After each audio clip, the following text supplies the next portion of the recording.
आज प्रतिशत की तीसरी क्लास है। यदि आप लोगों ने इससे पहले की क्लास को नहीं देखा है तो आप लोग सबसे पहले उसको जाकर देख लीजिए, तब इस वीडियो को आकर देखिएगा।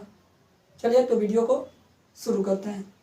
तो पहला क्वेश्चन है, किसी आयत की लंबाई 50% बढ़ाई जाए और उसकी चौड़ाई p% घटाई जाए ताकि क्षेत्रफल उतना ही रहे।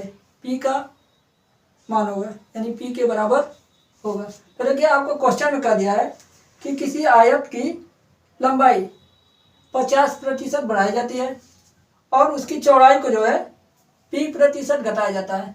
तो कह रहा है कि क्षेत्रफल में कोई परिवर्तन नहीं होता है। तो आप लोगों को एक फार्मूला बताते हैं, प्लस माइनस एक्स फिर plus minus Y, plus minus X गुणे वाई बटा में 100। ये क्या बताता है? कमी या वृद्धि प्रतिशत।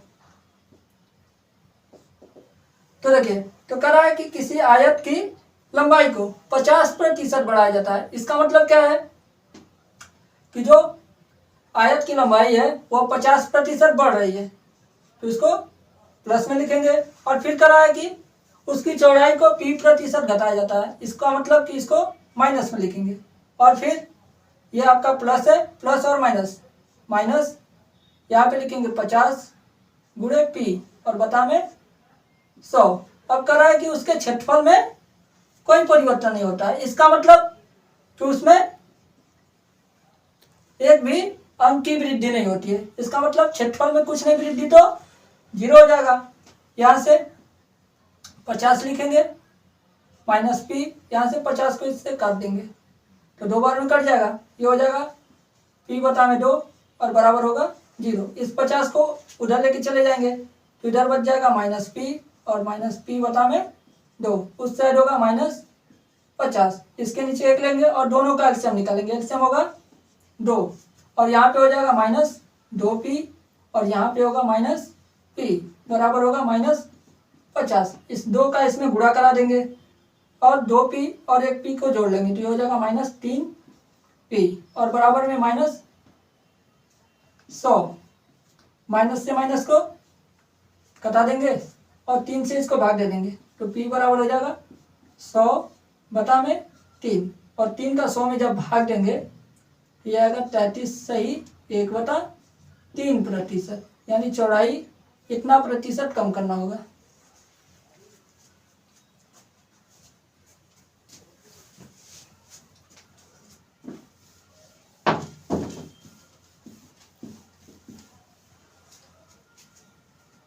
इसके बाद अगला क्वेश्चन है, यदि किसी आयत की लंबाई 25% बढ़ जाए और चौड़ाई 20% घट जाए तो आयत के क्षेत्रफल में कितने प्रतिशत का परिवर्तन आएगा।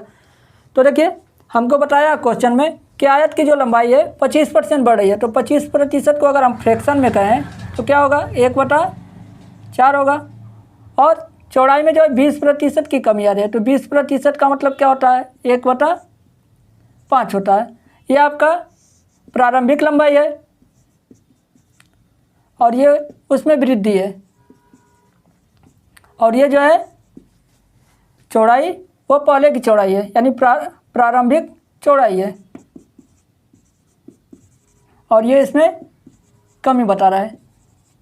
अगर हम आयत की लंबाई को मान लेते हैं कि शुरू में 4 थी और उसमें 1 की वृद्धि हो गई तो अब उसकी लंबाई कितनी हो जाएगी 5 और चौड़ाई को जो है हम ले लेते हैं 5। अगर शुरू में जो चौड़ाई वो 5 था उसमें 1 कम हो गया तो हो जाएगा 4। तो अगर हम एरिया निकालें तो लंबाई गुणा चौड़ाई करेंगे तो 4 और 5 का गुणा करेंगे 20, 5 और 4 का गुणा करेंगे 20। अब क्षेत्रफल में कितने का अंतर आया 0 का, यानी क्षेत्रफल क्या है 0 है, यानी वृद्धि हमारा कितना होगा 0% होगा। अब इसी को हम एक और तरीके से देखते हैं। तो अगला हमारा सूत्र से लगाएंगे, क्या होता है formula plus minus X plus minus Y फिर प्लस माइनस एक्स गुणे वाई बटे में 100। तो यहाँ से एक्स क्या है लंबाई में वृद्धि, तो कितने की वृद्धि हो रही है 25% की।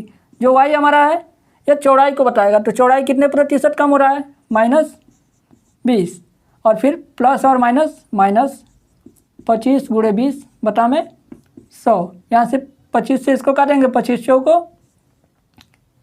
100 और 4 से इसको काटेंगे 5 बार।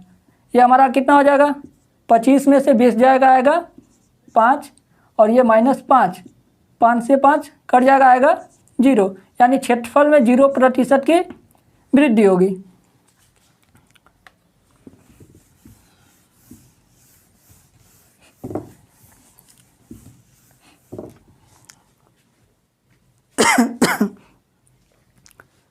अब अगला क्वेश्चन देखते हैं। कह रहा है कि एक आयत की लंबाई को 10% कम किया जाता है तथा इसकी चौड़ाई 10% की वृद्धि की जाती है, तो आयत के क्षेत्रफल में कितने प्रतिशत का परिवर्तन आएगा। तो देखिए, आयत की जो लंबाई है उसको 10% कम किया जाता है और चौड़ाई को 10% बढ़ाया जाता है। तो फार्मूले से हम लगा लेते हैं। तो पहले क्या किया गया है, 10% की वृद्धि है तो +10 हो गया, और चौड़ाई में क्या है, 10% की कमी है तो -10 लिखेंगे। फिर -10 गुणे 10 और नीचे हो जाएगा 100। 10 से 10 कट जाएगा, 0 से 0 कट जाएगा, तो यहाँ पे आएगा -1। इसका मतलब कि जो है आयत का क्षेत्रफल है वह 1% कम होगा।